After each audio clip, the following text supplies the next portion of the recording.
Hello hello hello, कैसे हैं आप? How are you? सुहाल से कमारो, कसा है तुम्ही? के हालचाल कमोनाची कैसेन बा? ठीक है बा। मैं आपका अपना बॉटनी प्रोफेसर अर्जुन एकेडमी में आपका शानदार जोरदार जबरदस्त स्वागत करता हूं।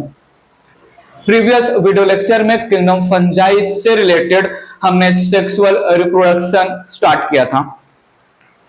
3 स्टेप हमने जो है समझे, प्लाज्मोगेमी, करियोगेमी और मियोसिस। मेथड ऑफ प्लाज्मोगेमी की बातें कंटिन्यू हैं। Based on method of plasmogamy, types of sexual reproduction या सिंपली मेथड ऑफ प्लाज्मोगेमी के बेसिस पर हमने 5 टाइप दिया है। एक है प्लानोगैमेटिक कॉपुलेशन, दूसरा है गैमेटेंजियल कॉन्टेक्ट, तीसरा है गैमेटेंजियल कॉन्जुगेशन जिसको हम गैमेटेंजियल कॉपुलेशन भी बोल सकते हैं, फोर्थ है स्पर्मेटाइजेशन और फिफ्थ है सोमैटोगेमी। प्लानोगैमेटिक कॉपुलेशन फिनिश हो गया। गैमेटेंजियल कॉन्टेक्ट के बारे में भी हमने बातें कर लिया और हमने बातें किया लास्ट में गैमेटेंजियल कॉन्जुगेशन। बात आगे ले चल रहा हूं। मेथड ऑफ प्लाज्मोगेमी या बेटर टू से method of based on method of plasmogamy, types of sexual reproduction. हम स्टार्ट करते हैं स्पर्मेटाइजेशन। स्पर्मेटाइजेशन स्टार्ट करो उसके पहले गैमेटेंजियल कॉन्जुगेशन से रिलेटेड एक छोटी सी बात रखना चाहूंगा, ध्यान दीजिएगा प्लीज यहां पर। With reference to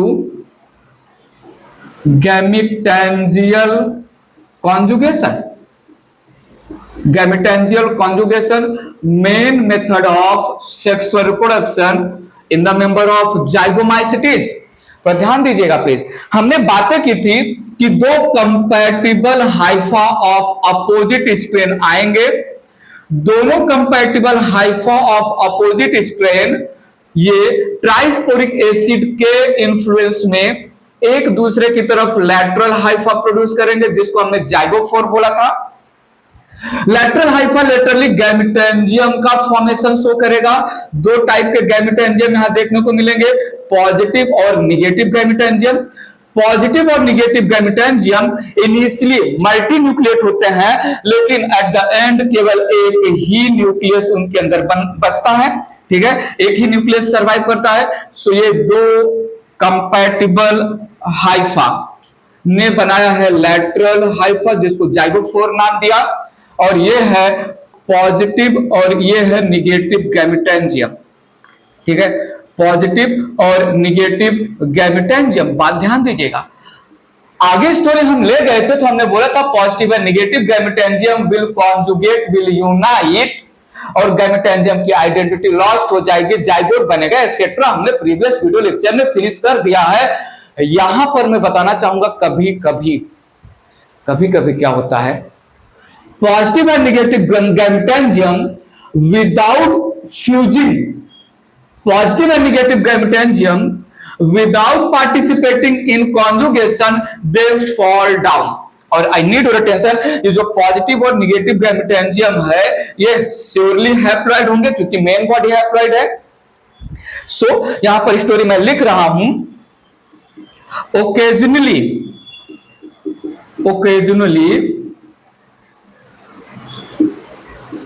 positive and negative gametangium, positive and negative gamitangium fall down without participating in conjugation, and they form thick protective wall over itself, thick protective wall. अगर पॉजिटिव और निगेटिव गैमेटेंजियम कॉन्जुगेट होते तो बनता diploid zygote, और zygote fall होता over the substratum और thick wall बनाता तो हम उसको जाइगोस्पोर नाम दिए थे। यहां पर जब जो है पॉजिटिव और निगेटिव गैमेटेंजियम या जनरली बोल दो, नॉर्मली बोल दो, gametangium fall on the ground over the substratum without involving themselves in the process of gamitangial conjugation, it results in formation of structure called a zygospore।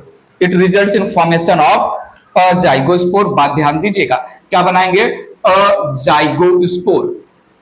Without जो है fertilization, या without conjugation या without fusion of gametangium, gametangium ही convert हो रहा है thick wall structure में, तो हम उसको क्या बोलते हैं? अजाइगोस्पोर। थोड़ा सुनिएगा, फॉर्म्ड, अजाइगोस्पोर फॉर्म्ड पार्थेनोजेनेटिकली, पार्थेनोजेनेसिस मतलब जो होता है बिना कॉन्जुगेशन, बिना फर्टिलाइजेशन में इन्वॉल्व हुए। बताइए मुझे जाइगोस्पोर की प्लॉइडी क्या होगी? जल्दी से बताओ। जाइगोस्पोर जो फर्टिलाइजेशन से बना डिप्लॉइड होगा, मुझे बताइए अजाइगोस्पोर क्या होगा? हैप्लॉइड या डिप्लॉइड? हैप्लॉइड होगा या डिप्लॉइड होगा? बताओ तो सही। हैप्लॉइड होगा। याद रखिएगा, अजाइगोस्पोर ये हैप्लॉइड स्ट्रक्चर है, क्योंकि मेन पॉजिटिव और निगेटिव हाइफा हैप्लॉइड है, पॉजिटिव और निगेटिव गैमेटेंजियम हैप्लॉइड है, पॉजिटिव और निगेटिव गैमेट हैप्लॉइड है। Gametangium directly fall on the ground, तो गैमेटेंजियम बीइंग हैप्लॉइड जब वो कन्वर्ट होंगे या मैच्योर होंगे अजाइगोस्पोर में, तो हैप्लॉइड स्ट्रक्चर होगा। This was azygospore. पॉइंट समझा? Azygospore is nothing but thick walled gametangium fall on the ground from the hypha without participating in the process of conjugation. That's it. ठीक है, erase करके बात आगे ले चल रहा हूं। फोर्थ टाइप का सेक्सुअल रिप्रोडक्शन स्टार्ट कर रहा हूं यहां पर, स्पर्मेटाइजेशन। स्पर्मेटाइजेशन याद रखिएगा, spermatization it is found both in ascomycetes and basidiomycetes. It occurs in ascomycetes and basidiomycetes. Spermatization में male reproductive organ represented by a vertical hypha. Male reproductive organ spermatization type of sexual reproduction में एक vertical hypha के through represent होगा, and male reproductive organ in the form of vertical Haifa called स्पर्मेशियोफोर। Female reproductive organ ये जो है solid base रहेगा इसके पास और इलोंगेटेड नेक लाइक स्ट्रक्चर रहेगा। फीमेल रिप्रोडक्टिव ऑर्गन के पास होगा एक सॉलिड बेस और एक इलोंगेटेड नेक लाइक स्ट्रक्चर। हम नाम दे सकते हैं एस्कोमाइसिटीज के लैंग्वेज में फीमेल रिप्रोडक्टिव ऑर्गन को एस्कोगोनियम, और ये जो इलोंगेटेड ट्यूब लाइक स्ट्रक्चर है इसको हम नाम रखेंगे ट्राइकोगाइन। बात आगे बढ़ा रहा हूं, ध्यान दीजिएगा। ये यहां पर एक वर्टिकली अपवर्ड ग्रोइंग हाइफा है, ध्यान दीजिएगा please. Vertically upward growing Haifa है। इस वर्टिकली अपवर्ड ग्रोइंग हाइफा को हमने नाम दिया है स्पर्मेशियोफोर, ठीक है। और ये यहां पर फीमेल रिप्रोडक्टिव ऑर्गन जिसके पास सॉलिड बेस है और एक लॉन्ग इलोंगेटेड ट्यूबुलर स्ट्रक्चर है। यहां पर ये वर्टिकली अपवर्ड ग्रोइंग हाइफा को हमने नाम दिया spermatiophore. Vertically upward growing hypha. Vertical hypha, need your attention, vertical hypha acting as male reproductive organ in the form of vertical hypha। पूछा जा सकता है मेल रिप्रोडक्टिव ऑर्गन। अब ये male reproductive organ in the form of vertical hypha calling as spermatiophore, same as, कुछ याद आ रहा है, ऑइडिया। जैसे ऑइडिया अपने टिप पर सेल्स को कट ऑफ कर रहा था, सेल बना रहा था, डिटैच हो रहा था, सेल बना रहा था, डिटैच हो रहा था। इन द सेम वे यहां पर from the tip of spermatiophore cells are formed, get detached.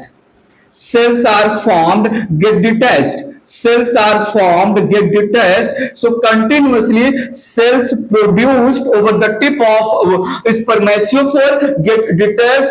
Continuously over the tip of spermatophore cells are formed, get detached. इस सेल को हम नाम दे रहे हैं spermacium. And spermacium, it is representing male gamete. Spermacium, it is called male gamete. It is called male gametes. बात याद रखिएगा। सो स्पर्मेशियोफोर, थोड़ा सुनिएगा यहां पर,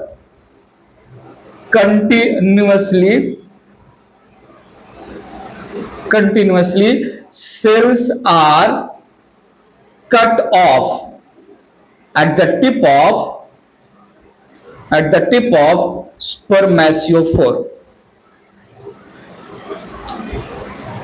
स्पर्मेशियोफोर जिन सेल्स को अपने टिप पर बना रहा है, डिटैच करवा रहा है, बना रहा है, डिटैच करवा रहा है, बना रहा है, डिटैच करवा रहा है, वो सेल स्पर्मेशियम नाम दे रहे हैं। And these cells, this haploid cell, they are acting as male gamete.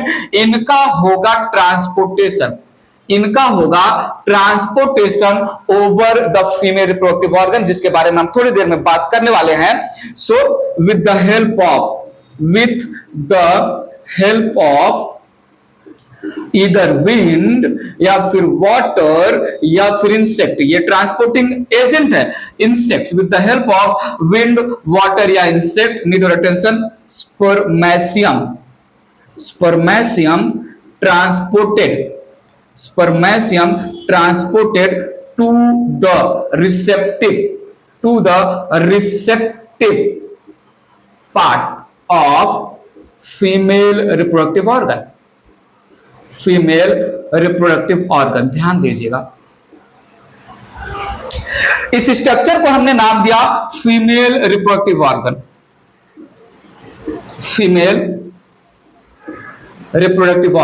ये जो फीमेल रिप्रोडक्टिव ऑर्गन है, एस्कोमाइसिटीज के लैंग्वेज में basically called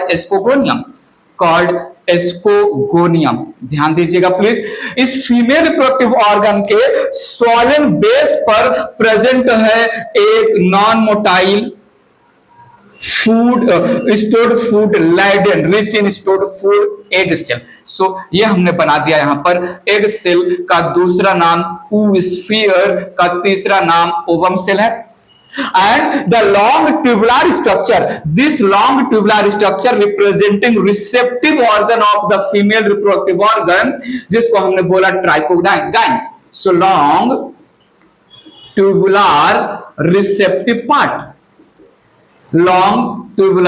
receptive part of female reproductive structure, it is called tricogyne.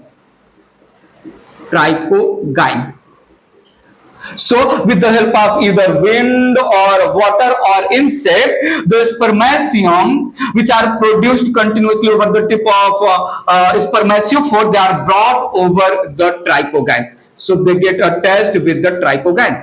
ये ट्राइकोगाइन के वॉल से attach हो गया, पॉइंट समझिएगा। So trichogyne acting as receptive organ which will receive the transported spermatium. ये है स्पर्मेशियम।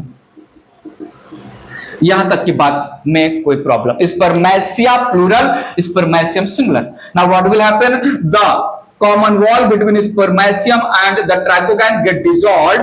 All the cytoplasmic या protoplasmic content with spermatium का protoplasmic content get poured inside the tricogyne and absorbed by the female gamete.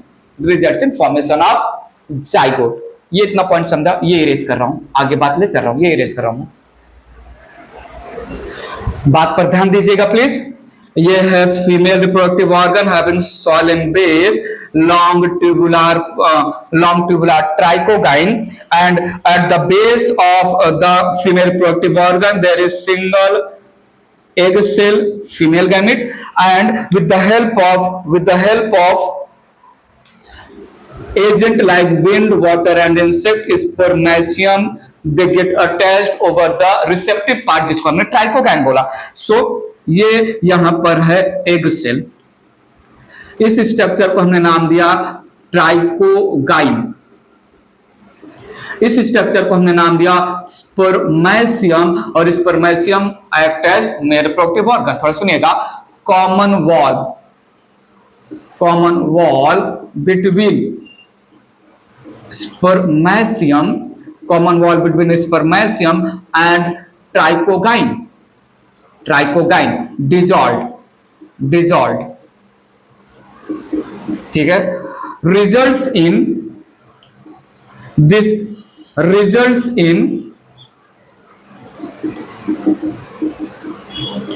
pouring of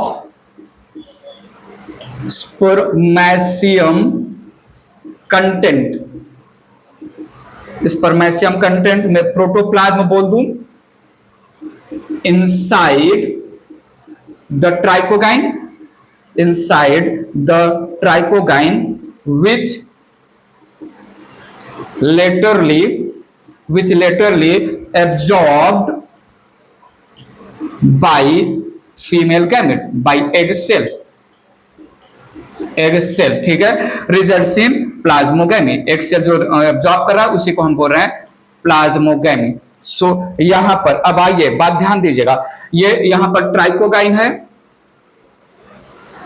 trichogyne के जो है ऊपर जो है अटैच तो है स्पर्मेशियम, स्पर्मेशियम और ट्राइकोगाइन के बीच का कॉमन वॉल डिसॉल्व हो चुका है, फीमेल रिप्रोडक्टिव ऑर्गन के बेस पर प्रेजेंट है egg cell, male reproductive organ के अंदर जितना भी कंटेंट था मेल स्पर्मेशियम का न्यूक्लियस और साइटोप्लाज्म, स्पर्मेशियम का न्यूक्लियस और साइटोप्लाज्म धीरे धीरे धीरे धीरे धीरे जो है स्वाइप डाउन होगा, एग सेल एब्जॉर्ब कर लेगा, एग सेल है और इसको मैं बोल रहा हूं जो है spermatium content, spermatium content, nucleus with all the structure. सीधा अब बात यहां पर फिनिश कर दे रहा हूं, यहां पर मैं बोल रहा हूं plasmogamy followed by karyogamy results in diploid zygote, diploid zygote followed by meiosis results in meiospore, results in meiospore, सीधा खत्म। इसके ज्यादा जो है बातें नहीं करना है, बाकी कॉमन सेंस है, फंगस में अंदर अंदर सारी चीजें हो रही हैं, ठीक है। सो ये था स्पर्मेटाइजेशन, एस्कोगोनिया एस्कोमाइसिटीज और बेसिडोमाइसिटीज का कैरेक्टर है। इरेज करके बात आगे ले चल रहा हूं। Method of plasmogamy last type ले रहा हूं यहां पर, ध्यान दीजिएगा प्लीज, फिफ्थ वाला सोमैटोगैमी, सोमैटोगैमी नाम ही काम बता रहा है, फ्यूजन ऑफ सोमैटिक पार्ट। अब तक प्लाज्मोगैमी या मेथड ऑफ प्लाज्मोगैमी के बेसिस पर टाइप ऑफ सेक्सुअल रिप्रोडक्शन में जो पार्टिसिपेट करने वाले स्ट्रक्चर थे देवर रिप्रोडक्टिव ऑर्गन, चाहे वो गैमेटेंजियल कॉन्जुगेशन, कॉन्टेक्ट, ट्राइनोगैमेटिक कॉपुलेशन कुछ भी हो, लेकिन यहां पर सोमैटिक वेजिटेटिव हाइफा पार्टिसिपेट कर रहे हैं फ्यूजन में। तो क्या मैं बोलूं सोमैटोगैमी उन फंगस में होगा जिन फंगस के पास रिप्रोडक्टिव ऑर्गन एब्सेंट है। सेक्सुअल रिप्रोडक्शन होता है by the involvement of reproductive organ, somatogamy में मैं बोल रहा हूं रिप्रोडक्टिव ऑर्गन नहीं इन्वॉल्व होंगे, खुद वेजिटेटिव सोमैटिक हाइफा पार्टिसिपेट करेंगे फ्यूजन में। तो क्या मैं इसको रियल सेक्सुअल रिप्रोडक्शन ना बोल के फॉल्स सेक्सुअल रिप्रोडक्शन बोलूं? It is called pseudogamy. सुनिएगा, बात आगे ले चल रहा हूं। सोमैटोगैमी ये मिलेगा आपको जो है एस्कोमाइसिटीज में, एस्कोमाइसिटीज के मेंबर में and basidiomycetes, ascomycetes and basidiomycetes में सोमैटोगैमी प्रोसेस होगा। ड्यूट्रोमाइसिटीज में सेक्स रिप्रोडक्शन नॉट डिस्कवर्ड या नॉट नोन होता है, आर्टिफिशियल क्लास है, बाद में मैं बताऊंगा। तो सुनिएगा, somatogamy occurs in fungi not having reproductive organs, not having reproductive organ का डेवलपमेंट नहीं होता फंगस के स्पीसीज में। मैं बोल सकता हूं during somatogamy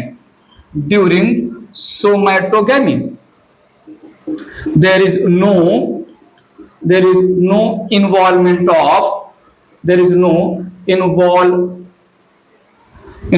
of reproductive organs.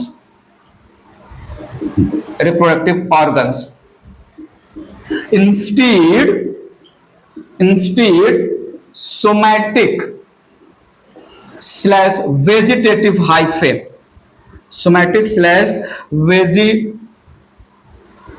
vegetative hypha या hyphae participate.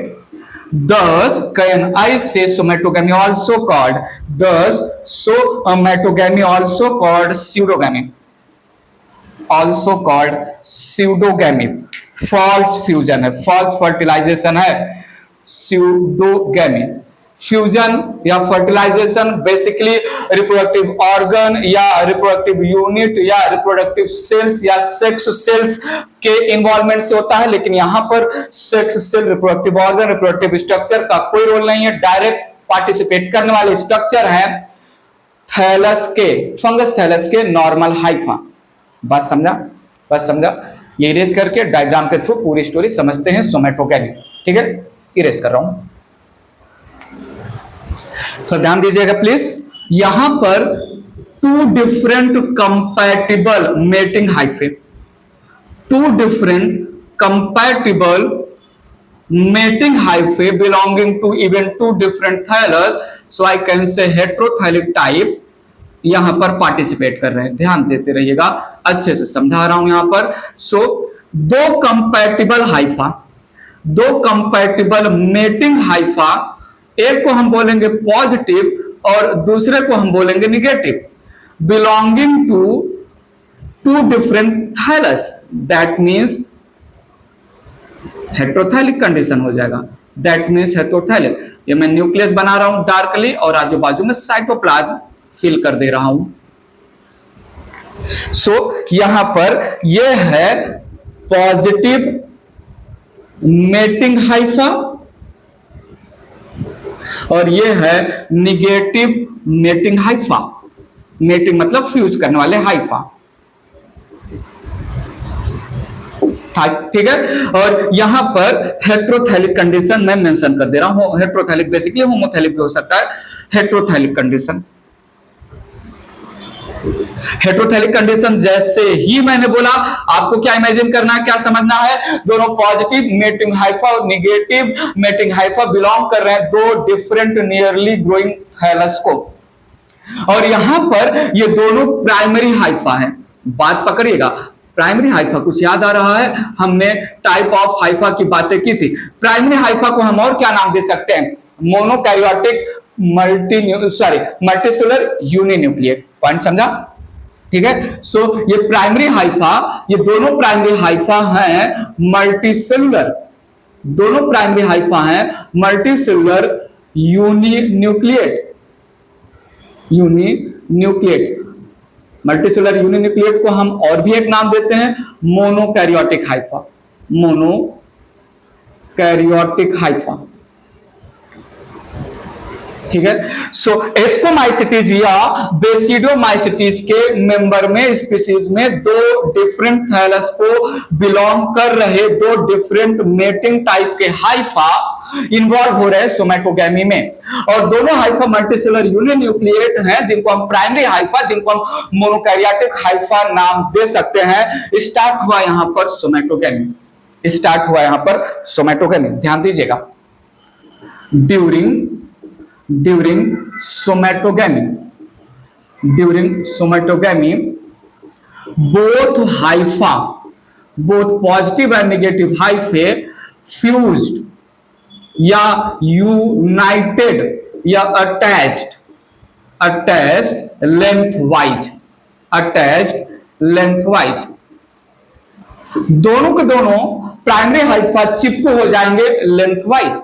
बात समझिएगा. सो यहां पर ये है पॉजिटिव मेटिंग टाइप का हाइफा और ये चिपकू हो गया निगेटिव मेटिंग टाइप के हाइफा से.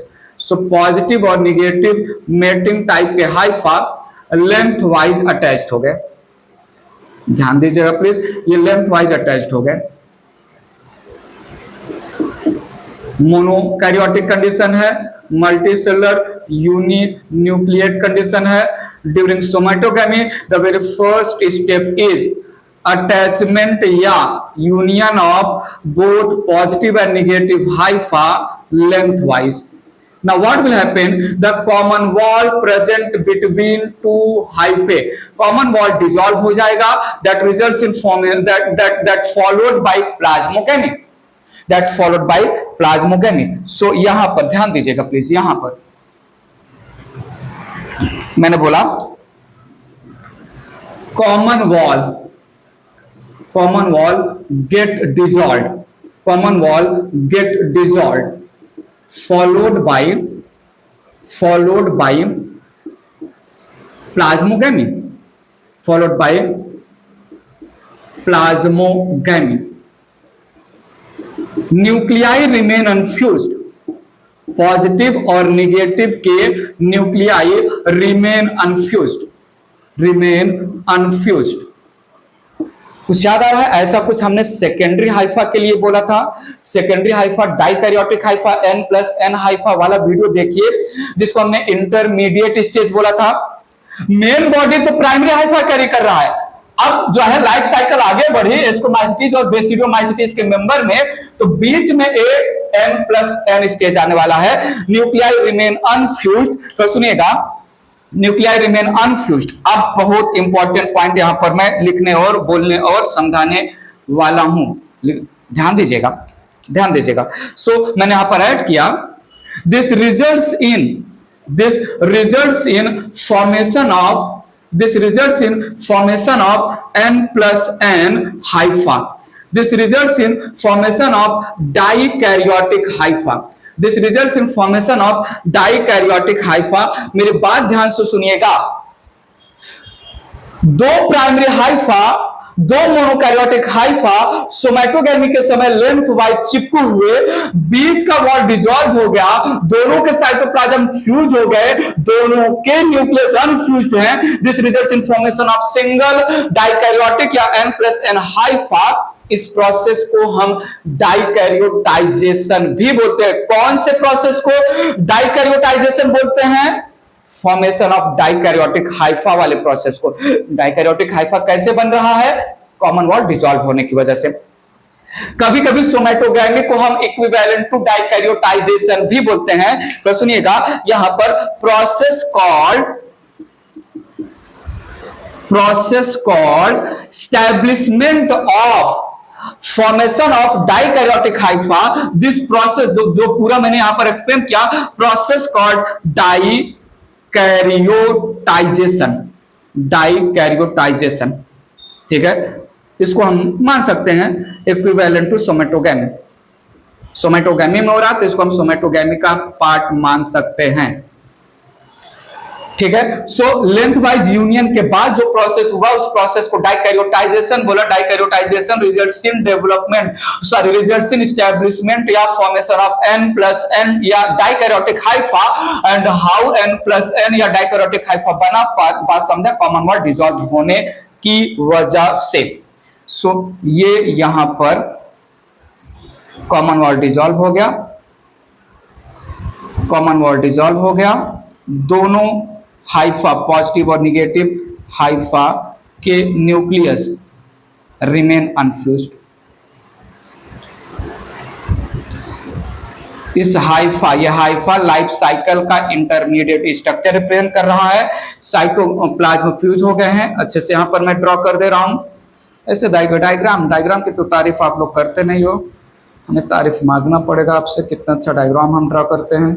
शाबाश दुबे जी, कीप कंटिन्यू। सो ये यहां पर मुझे मिला N+N या dikaryotic Haifa.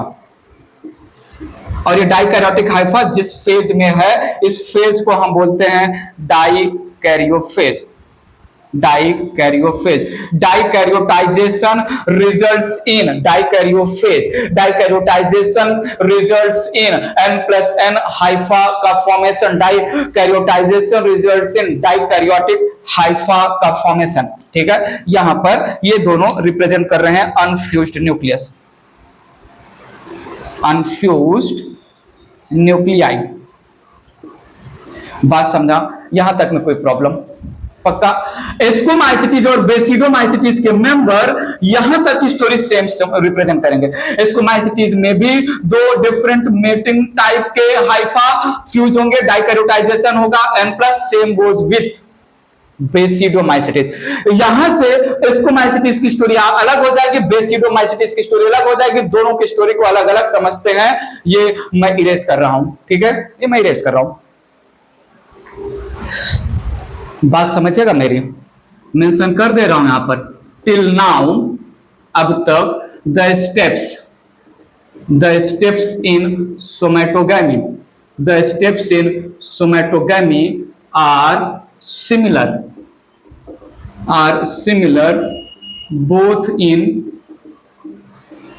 ascomycetes and basidiomacetes। अब यहां से स्टोरी आगे हो रहा है, तो सुनिएगा, एस्कोमाइसिटीज के मेंबर आगे क्या प्रोसेस करेंगे विथ रेफरेंस टू एस्कोमाइसिटीज के मेंबर। एस्कोमाइसिटीज में डाइकैरियोटिक हाइफा का फॉर्मेशन हो चुका है। ये यहां पर डाइकैरियोटिक हाइफा है जिसमें दो अनफ्यूज्ड न्यूक्लियस है, बात समझिएगा। सो ये है यहां पर N+N हाइफा। नाउ एस्कोमाइसिटीज में N+N हाइफा में जो मल्टीसेलुलर है, बहुत सारे सेल हैं, हर एक सेल डाइकैरियोटिक है, हर एक सेल में जो है दो न्यूक्लियस है, बाइन्यूक्लिएटेड है। सो N+N जो है हाइफा, इसको हम सेकेंडरी हाइफा नाम दे सकते हैं, इसको हम मल्टीसेलुलर बाइन्यूक्लिएट कंडीशन बोल रहे हैं। मल्टीसेलुलर बाइन्यूक्लिएट सेकेंडरी हाइफा को ही हम डाइकैरियोटिक हाइफा बोलते हैं, डाइकैरियोटिक हाइफा, बात समझिएगा। नाउ ईच डाइकैरियोटिक सेल, सुनो, now each binucleated dikaryotic cell will produce sac like structure, sac like outgrowth का फॉर्मेशन होगा, जिसको मैं बोलने वाला हूं एस्कस। सुनिएगा यहां पर नेक्स्ट क्या हो रहा है, फ्रॉम ईच बाइन्यूक्लिएट, या सीधा सा बोल दीजिए dikaryotic cell of the secondary hypha, there is formation of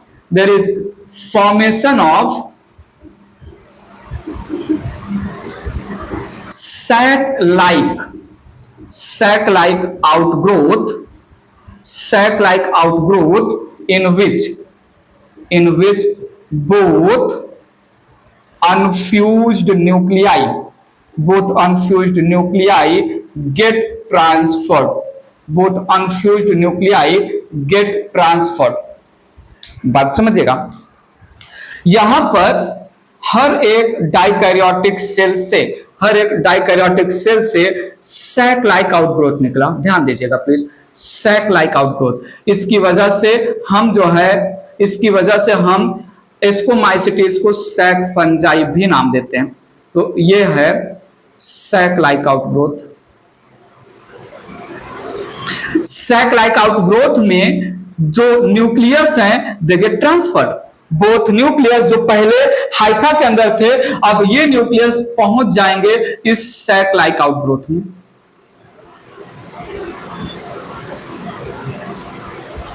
इस सैक लाइक आउटग्रोथ को हम नाम देते हैं एस्कस, और ग्रुप को हम नाम कलेक्टिवली बोलेंगे एस्काई। ये हो गया एस्कस, सबको साथ में बोलेंगे हम एस्काई। और ये है unfused nuclei,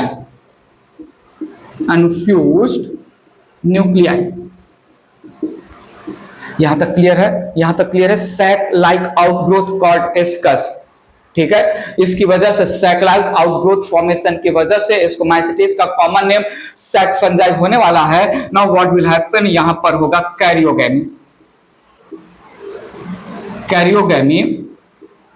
results in formation of diploid nucleus। Karyogamy results in formation of diploid nucleus। so यहां पर कैरियोगैमी कहां पर हो रहा है, एस्कस के अंदर। कैरियोगैमी हुआ एस्कस के अंदर, that results in formation of diploid nucleus. And जब एक बार डिप्लॉयड न्यूक्लियस बन जाएगा एस्कस के अंदर, तब एस्कस एक्ट करेंगे एस्कस मदर सेल के जैसा और होगा मियोसिस एस्कस में। ठीक है। So ascus now acts as AMC, ascus mother cell, AMC ascus mother cell. और कब जो है एस्कस मदर सेल के जैसा एक्ट करेगा, जल्दी से बताइए, जब उसके अंदर फ्यूज हो जाएंगे अनफ्यूज्ड न्यूक्लियस जो डिप्लॉयड न्यूक्लियस बना देगा। यहां तक की बात क्लियर है? पक्का यहां तक की बात क्लियर है? चले आगे, इरेज करके बात आगे बढ़ा रहा हूं, बात पर ध्यान दीजिएगा please.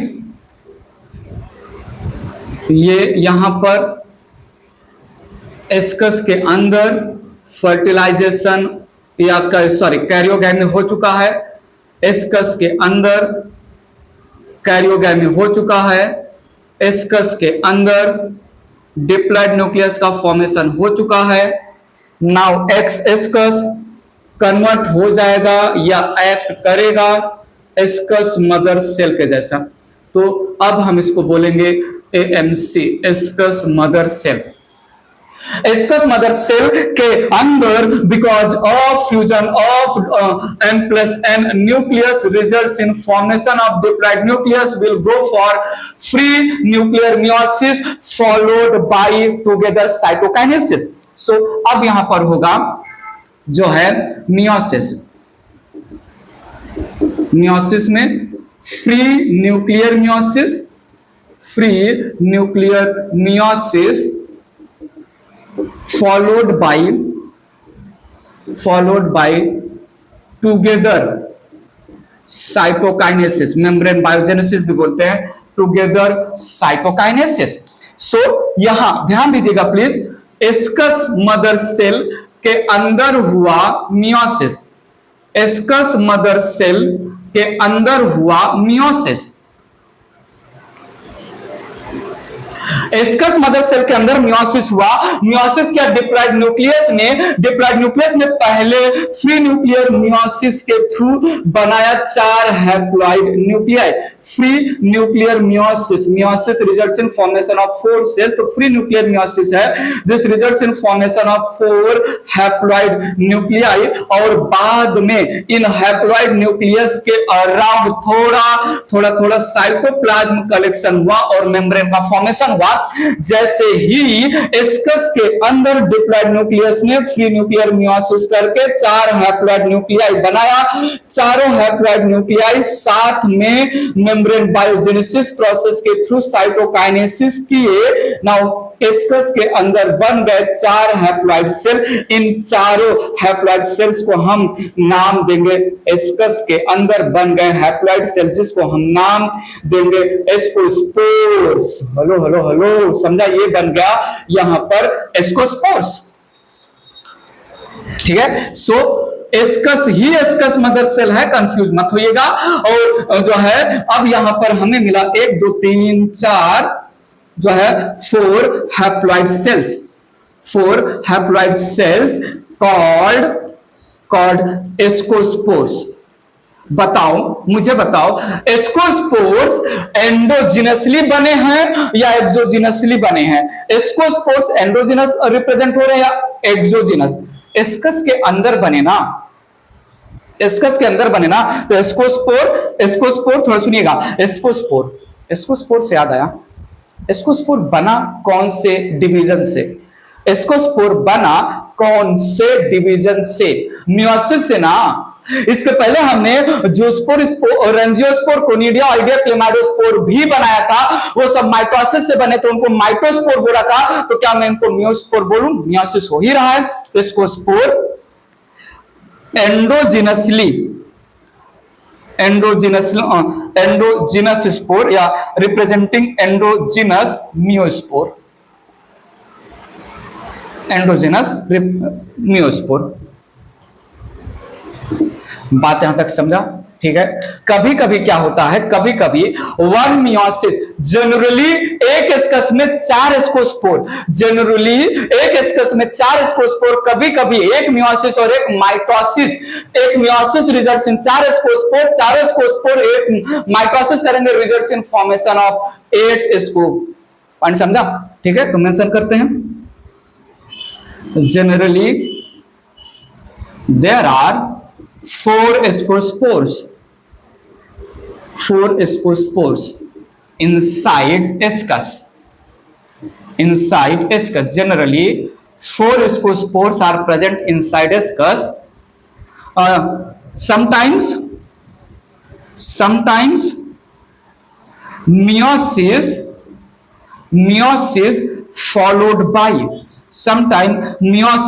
followed by one mitosis. Meiosis followed by single mitosis, producing 8 scospores. 8 scospores in one ascus. एक एस्कस 4 स्कोस्पोर, एक मियोसिस. एक एस्कस 8 स्कोस्पोर्स, एक मियोसिस, एक माइटोसिस कभी कभी होगा. यहां तक की बातें समझा. सो दो कंपैटिबल हाइफा लेंथ वाइज चिपकू हुए, बीच का वॉल डिसॉल्व हुआ, डाइकैरियोटाइजेशन हुआ, N+N डाइकैरियोटिक सेकेंडरी हाइफा बना. अब स्कोमाइसिटीज में सैक लाइक आउटग्रोथ फॉर्म हुआ. हर एक N+N डाइकैरियोटिक सेल से that is called sac-like structure called ascus के अंदर N+N अनफ्यूज्ड न्यूक्लियस ट्रांसफर हो गए. कैरियोगैमी हुआ, डिप्लॉइड न्यूक्लियस बना, एस्कस एक्ट किया, एस्कस मदर सेल के जैसा. एक मियोसिस हुआ followed by cytokinesis, results in formation of ascus के अंदर endogenously produced meiospore on the name of ascus के अंदर एस्कोस्पोर. बात समझा? इरेज करके बात आगे बढ़ा रहा हूं. बात समझिएगा मेरी. यहां पर एस्कस के अंदर एस्कोस्पोर बन चुके हैं. पता चला कहां पर किसके अंदर क्या बन चुके हैं. फिर से बोल रहा हूं, यहां पर एस्कस के अंदर एस्कोस्पोर बन चुके हैं. अब तो बताइए कहां पर किसके अंदर क्या बन चुके हैं. यहां पर एस्कस के अंदर एस्कोस्पोर बन चुके हैं. नाउ जो थैलस के बाकी हाइफा होंगे, दो ही तो हाइफा फ्यूज हुए हैं, एक पॉजिटिव और एक निगेटिव. बाकी extra hypha of the thallus they will encircle all the sky. The sterile hypha not participated. The sterile hypha not participated in somatogamy. They will encircle all the sky once इसकस के अंदर स्कोस्पोर का formation हो जाएगा. सो ये यहां पर है covering of, ये है covering of sterile hypha. Covering of sterile hyphae of the thallus. और स्टेराइल हाइफा उनको बोल रहे हैं जो है सोमेटोगेमी में पार्टिसिपेट नहीं किया. Covering of sterile Haifa of the thallus, ये यहां पर है स्काई या एस्की प्लूरल में, और ये यहां पर है एंड्रोजिनस स्पोर जिसको हमने बोला एस्कोस्पोर्स. सो एस्कोस्पोर है एस्कस के अंदर कवर्ड है स्टेराइल हाइफा से. The whole structure, the complete structure called fruiting body. This complete structure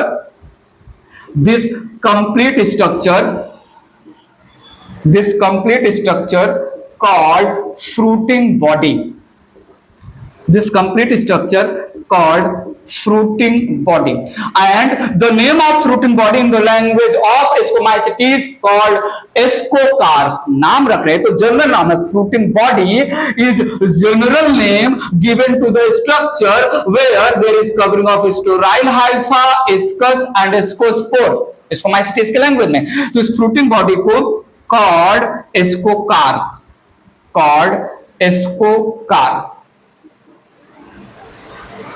ठीक है. लेटरली स्टेराइल हाइफा ब्रेकआउट होगा एस्कस ब्रेकआउट होंगे और एस्कोस्पोर रिलीज हो जाएगा। एस्कोस्पोर में दो एस्कोस्पोर, सुनो सुनो सुन लो ना जरा, मैं क्या बोल रहा हूं सुनो तो सही। दो टाइप के जो है 4 एस्कोस्पोर में 2 एस्कोस्पोर पॉजिटिव होंगे और 2 एस्कोस्पोर निगेटिव टाइप के होंगे। तो दिस 4 एस्कोस्पोर में इक्वल नंबर में 2 डिफरेंट मीटिंग टाइप के स्पोर बनेंगे, पॉजिटिव एंड निगेटिव। थोड़ा सुनिएगा, फिर मैंने यहां पर मेंशन किया laterally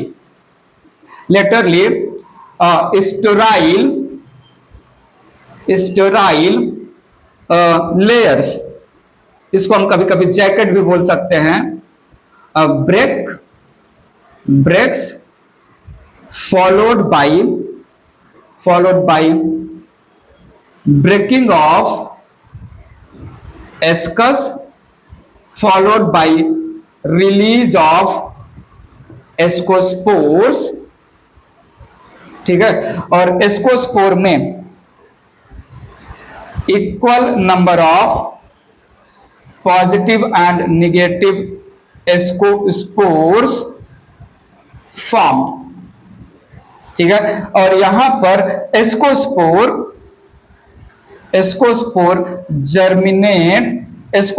germinate to form new thallus, new progeny का थैलस। ये पूरी story fruiting body sterile layer of mycelium then the structure, बात समझा।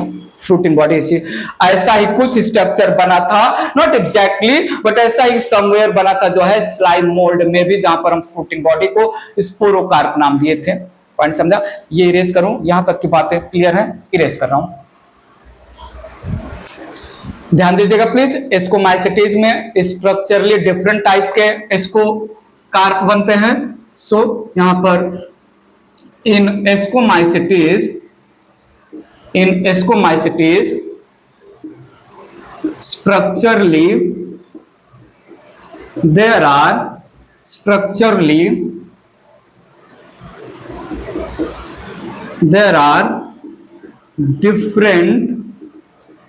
different types of ascocarp. मतलब क्या? Fruiting body, ascocarp fruiting body. एक तो क्लोज्ड टाइप का एस्कोकार्प हो सकता है, दूसरा फ्लास्क शेप का एस्कोकार्प हो सकता है, तीसरा डिस्क या कप शेप का एस्कोकार्प हो सकता है, चौथा कुशन लाइक चैम्बर्ड टाइप का एस्कोकार्प हो सकता है, ठीक है। कुशन लाइक चैम्बर में एस्कोकार्प हो सकते हैं, और लास्ट में elongated spindle shape ascocarp having presence of pores, या जिनको हम स्लिट बोलते हैं। तो यहां पर स्लिट इलोंगेटेड स्पिंडल शेप है और इसके पास स्लिट्स प्रेजेंट है, पोर्स प्रेजेंट है। बात समझिएगा, ठीक है, ध्यान दीजिएगा। यहां पर क्लोज्ड एस्कोकार्प हो सकते हैं। एस्कोकार्प स्टेराइल हाइफा मैंने ग्रीन कलर का बनाया, और ये मैं बना दे रहा हूं एस्काई। नाउ ये यहां पर है एस्काई, और एस्काई के अंदर मैंने बना दिए ये ऐसे सिंपल रिप्रेजेंटेशन कर दे रहा हूं एस्कोस्पोर्स का। ग्रीन कलर मैंने स्टेराइल हाइफा का जैकेट रिप्रेजेंट किया, ठीक है। ये यहां पर बेस पर प्रेजेंट है एस्काई, और इनके अंदर है एस्कस, फ्लास्क शेप का है, डिस्क शेप या कप शेप का यहां पर एस्कस है, डिस्क शेप या कप शेप का यहां पर एस्कस है, जहां पर एक्सपोज्ड टाइप का एस्काई है, ठीक है। स्टेराइल हाइफा के ऊपर जो है यहां पर एस्काई का प्रेजेंस है, स्टेराइल हाइफा के ऊपर। चैम्बर्ड या कुशन लाइक यहां पर जो है एस्कोकार्प है, और यहां पर ऐसे मैं एस्काई रिप्रेजेंट कर दे रहा हूं, और इलोंगेटेड जो है विथ स्लिट, और इनके जो है वॉल पर there is presence of ASCII.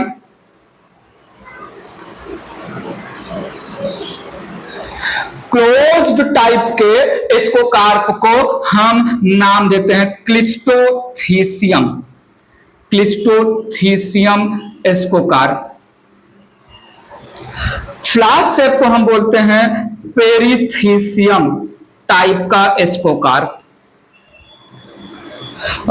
Disc या कप शेप को हम बोलते हैं अपोथीसियम, अपोथीसियम। ठीक है, इसको हम जो है क्वेश्चन शेप को बोलते हैं एस्कोस्ट्रोमा, एस्कोस्ट्रोमा। और स्पिंडल शेप को हम बोलते हैं हिस्टेरोथीसियम, हिस्टेरोथीसियम।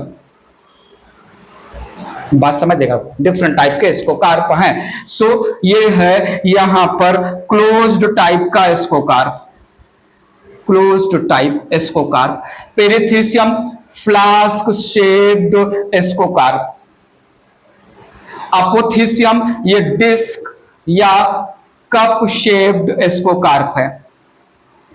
एस्कोस्टोमा ये cushion like chambered, cushion like chambered ascocarp है। हिस्टेरोथीसियम ये elongated spindle shaped, elongated spindle shaped ascocarp है। और ये यहां पर रिप्रेजेंट हो रहा है स्लिट या पोर का प्रेजेंस। तो ये हो गए डिफरेंट टाइप के स्कोकार्प, डिफरेंट मेंबर में हो सकता है। ये एस्परजिलस हो जाएगा जो है, ऐसे पेनिसिलियम एस्परजिलस एग्जांपल हो सकते हैं। ठीक है, ऐसे में पेजाइजा करके बहुत सारे एग्जांपल नहीं मेंशन कर रहा हूं, सिर्फ टाइप यहां पर बता के मैं बात आगे बढ़ा रहा हूं। ठीक है, तो ये रहा स्कोमाइसिटीज का सोमैटोगेमी कंप्लीट हुआ। इरेज कर रहा हूं इसको, ध्यान दीजिएगा प्लीज। बेसिडियोमाइसिटीज की स्टोरी आगे ले चल रहा हूं। बेसिडियोमाइसिटीज, बेसिडियोमाइसिटीज और स्कोमाइसिटीज कहां तक स्टेप कॉमन शो कर रहे थे? Dikaryotization, establishment of dikaryotic hypha, establishment of N+N hypha, establishment of dikaryophase, यहां तक का प्रोसेस सेम शो कर रहे थे।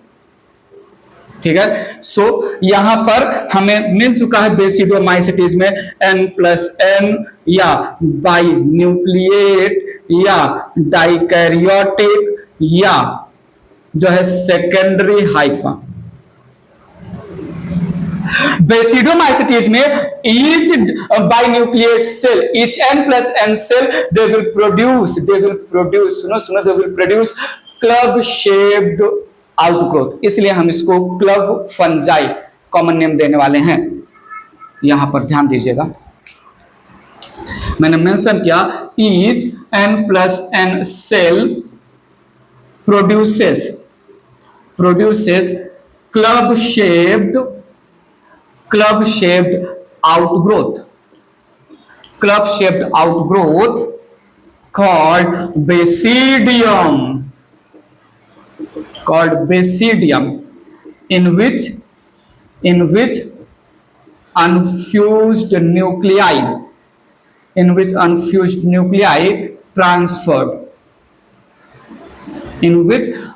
nuclei ट्रांसफर हो गए। सो यहां पर जितने भी N+N सेल हैं सब जो है क्लब शेप्ड आउटग्रोथ, कुछ ऐसा शेप बना दिया मैंने, club shaped outgrowth.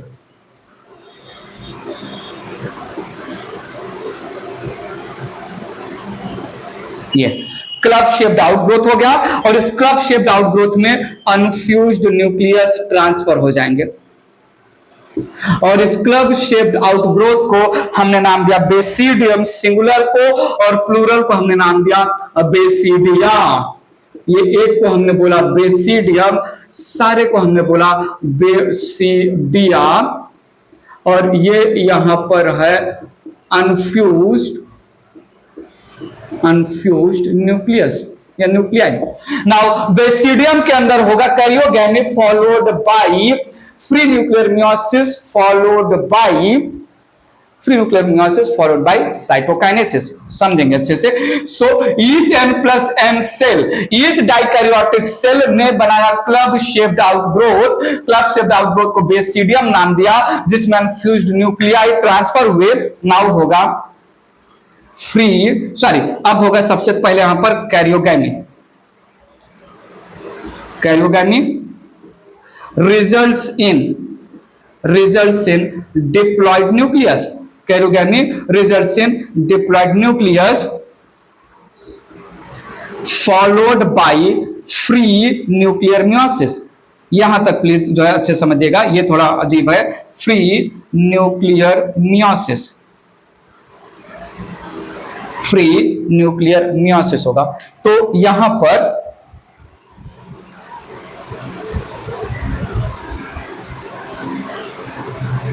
Nucleus fuse हो गए। मैं दो ही बेसिडियम यहां पर ड्रॉ कर रहा हूं। बेसिडियम के अंदर न्यूक्लियस फ्यूज हो गए। This results in formation of diploid nucleus. This results in formation of diploid nucleus. ये है बेसिडियम। अब ध्यान दीजिएगा, ये थोड़ा जो है एक पॉइंट थोड़ा सा ट्रिकी है, प्लीज पकड़ के रखिएगा। Now what will happen free nuclear meiosis. Now basidium के अंदर जो डिप्लॉयड न्यूक्लियस हैं, बेसिडियम के अंदर जो डिप्लॉयड न्यूक्लियस हैं, they will perform free nuclear meiosis. Free nuclear meiosis 4 haploid nuclei बनाएगा। तो ये बेसिडियम के अंदर free nuclear meiosis, free nuclear meiosis results in formation of haploid nucleus basidium के अंदर। यहां से थोड़ी स्टोरी अलग हो रही है, प्लीज समझिएगा। ये इरेज करके बात आगे बढ़ा रहा हूं मैं, ध्यान दीजिए यहां पर प्लीज। ये स्ट्रक्चर ऑलरेडी बना चुका था मैं, club shaped outgrowth. Club shaped outgrowth में फ्री न्यूक्लियर मियोसिस हुआ था, 4 हैप्लॉइड न्यूक्लियस बने थे। चारों हैप्लॉइड न्यूक्लियस, अब थोड़ा देखिएगा, यह हैप्लॉइड न्यूक्लियस है। Now basidium they will show formation of peg shaped outgrowth. यहां पर ध्यान दीजिएगा, each basidium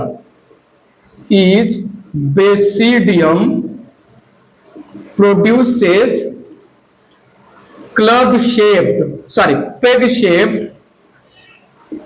peg shaped outgrowth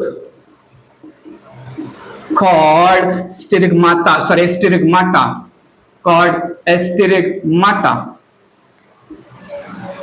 हुआ यहां पर कुछ ऐसा, पता चला कैसा हुआ यहां पर हुआ कुछ ऐसा कि ईच बेसिडियम ने प्रोड्यूस किया 4 पेग लाइक आउटग्रोथ। इस पेग लाइक आउटग्रोथ को हमने नाम दिया stigmata. Peg like outgrowth, triangular outgrowth को हमने नाम दिया स्टिग्माटा। और ये जो स्टिग्माटा है, ये अबव द न्यूक्लियस ही बनेगा, जो हैप्लॉइड न्यूक्लियस है, हैप्लॉइड न्यूक्लियस के ऊपर ही बनेगा। पॉइंट समझा? तो ये यहां पर है स्टिग्माटा। कहीं कहीं पर स्टिग्माटा नहीं भी प्रोड्यूस होता है, बट जो मेन चल रहा है वही लेके चलेंगे।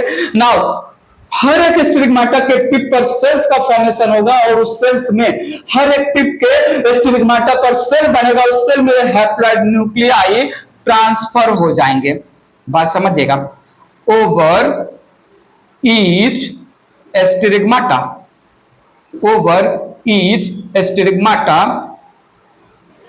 there is formation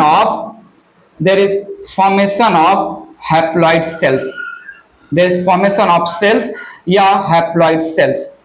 haploid cell समझ लीजिए, स्टिग्माटा स्वेल होगा, सारा का सारा कंटेंट और न्यूक्लियस उस स्वेलिंग में ट्रांसफर हो जाएगा, जिससे बन रहा है सेल। तो ये है पेग शेप आउटग्रोथ, जिसको हमने बोला स्टिग्माटा। ध्यान दीजिएगा प्लीज यहां पर।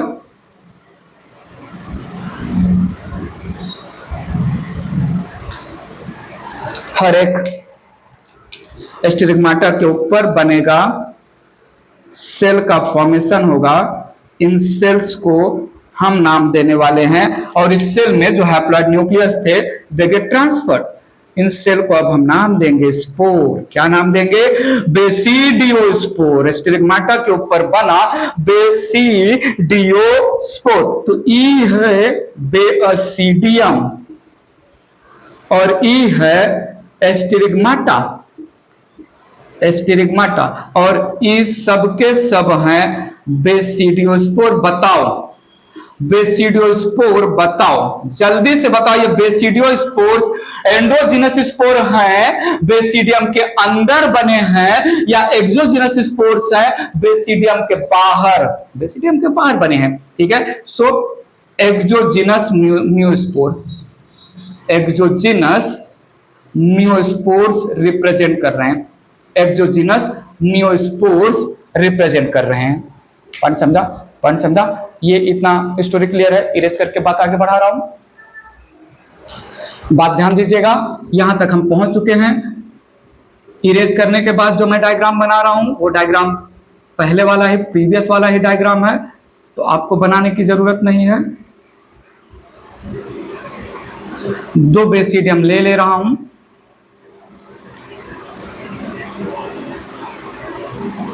सो ये हो गए दो बेसिडियम।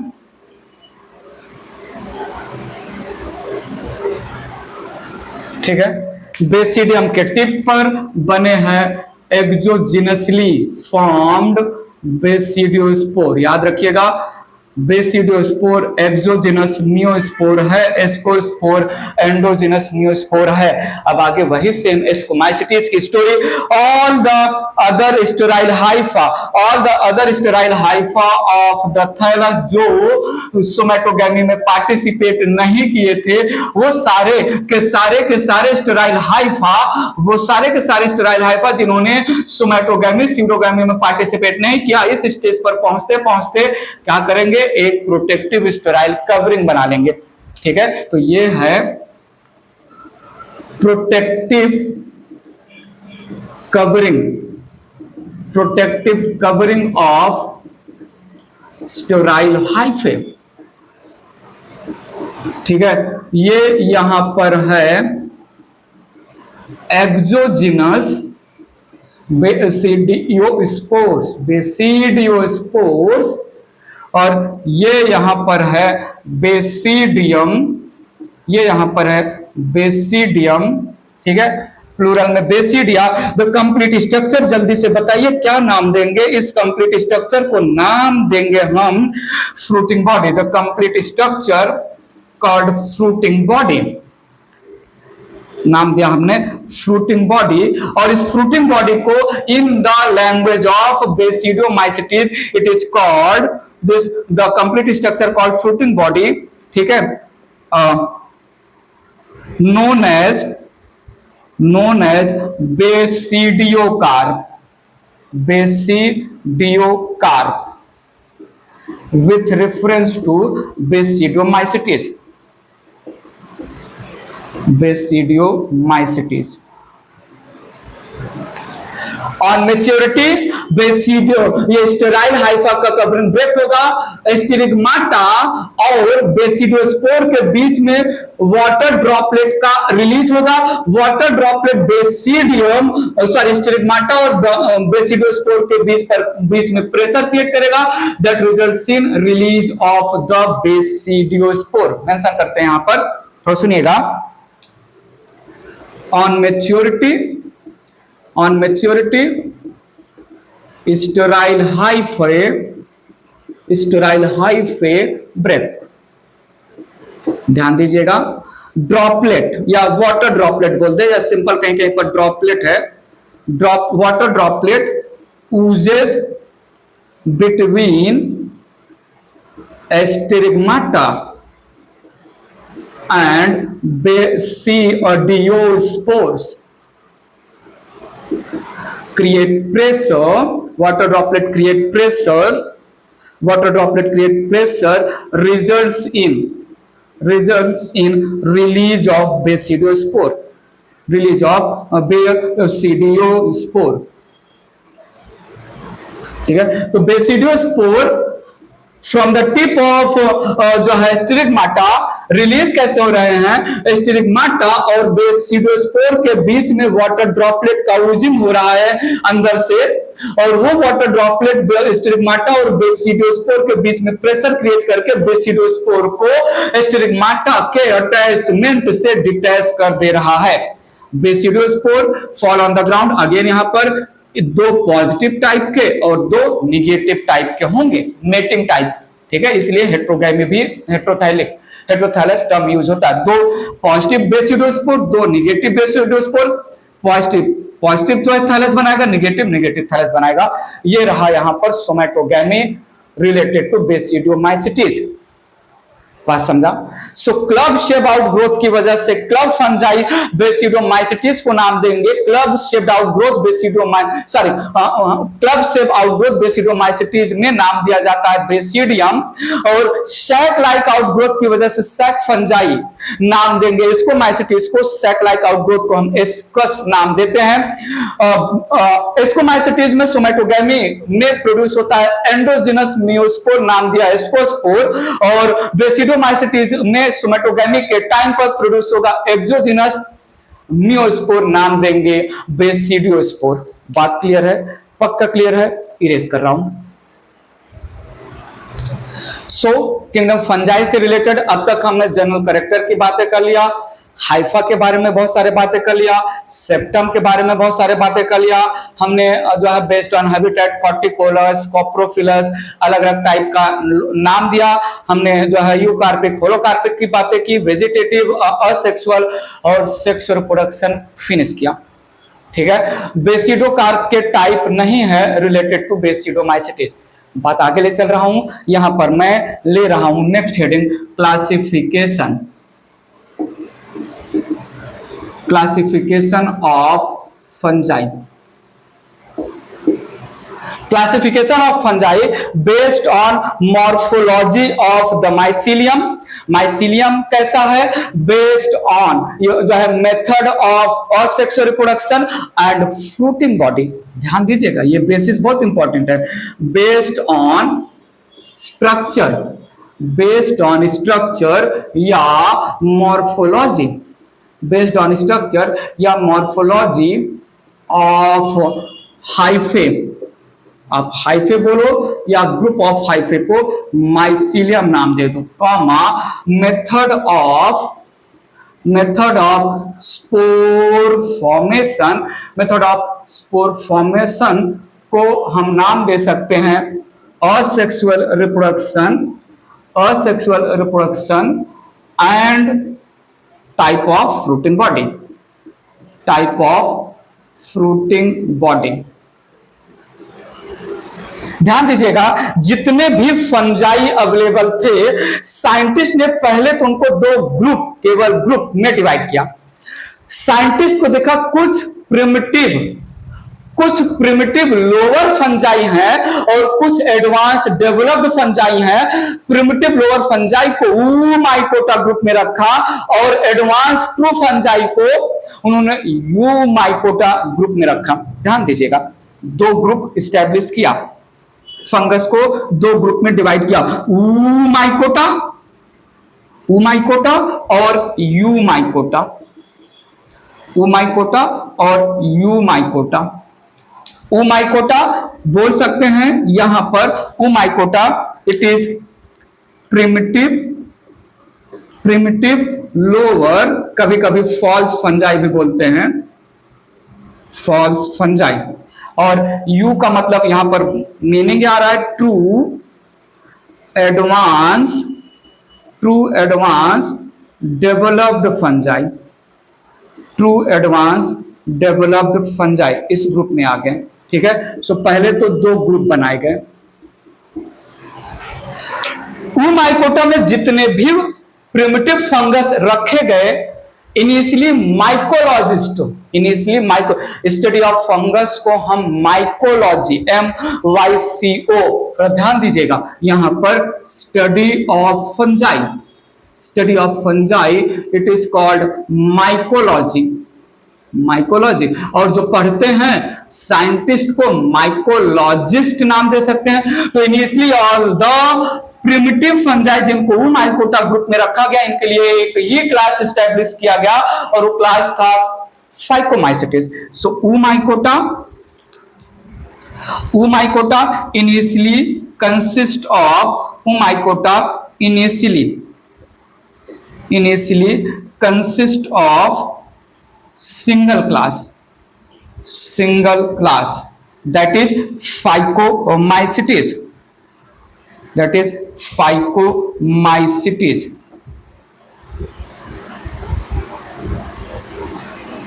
ठीक है। Initially consist of single class Phycomycetes and laterly divided into two classes, Phycomycetes broken into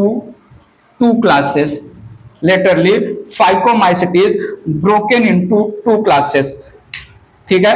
तो माइकोटा में प्रिमिटिव फंजाई एक कॉमन क्लास में रह रहे थे, उस कॉमन क्लास का नाम था Phycomycetes, और बाद में Phycomycetes के कुछ मेंबर को एक क्लास Oomycetes में रख दिया और दूसरा क्लास जो है Zygomycetes में रख दिया। इनके कैरेक्टर हम समझेंगे डिटेल में।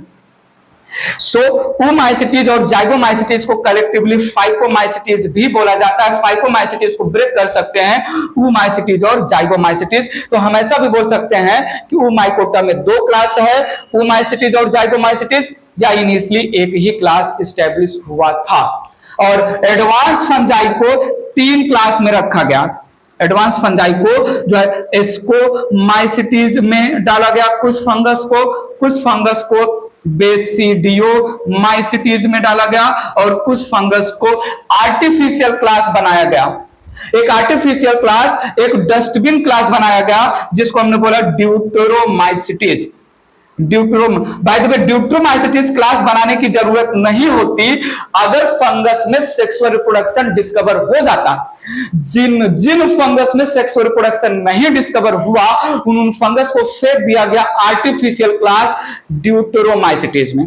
तो Phycomycetes, Zygomycetes, एस्को, बेसिडियो और ड्यूटेरोमाइसिटीज 5 क्लास यहां पर आ गए। पॉइंट समझा?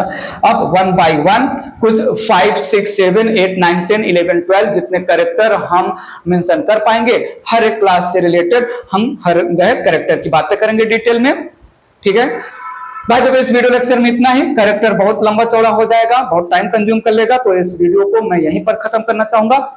नेक्स्ट वीडियो लेक्चर में मैं जाइगो, एस्को, बेसिडियो और ड्यूटेरो के बीच में एक टेबल बना लेंगे। Character zygo, asco, basidio, deutero character लेंगे यहां पर और उसको हम कंपेयर कर लेंगे हर एक क्लास में। 2 पैरेलल पेज आप लीजिएगा कैरेक्टर और अच्छे से। नेक्स्ट क्लास की बात कर रहा हूं, नेक्स्ट वीडियो की बात कर रहा हूं। यहां तक में कोई डाउट प्लीज बताइए, ठीक है। सो इस वीडियो लेक्चर में इतना ही। बहुत सारी और भी बातें हम करेंगे नेक्स्ट वीडियो लेक्चर में। नेक्स्ट वीडियो लेक्चर में फंगस खत्म करेंगे, माइकोराइजा माइट भी स्टार्ट हो सकता है। सो इस वीडियो लेक्चर में मैंने सोमेटोगेमी और स्पर्मेटाइजेशन और भी बहुत सारी बातें की। कोई भी छोटा रीजनेबल लॉजिकल डाउट हो कमेंट बॉक्स में कमेंट करके पूछना मत भूलिएगा। क्लिनिक क्लियर है आज का वीडियो लेक्चर, एक लाइक बनता है। Arjun academy best in botany channel भर भर के जी भर के शेयर करिए, सब्सक्राइब कर लीजिए नहीं किया है।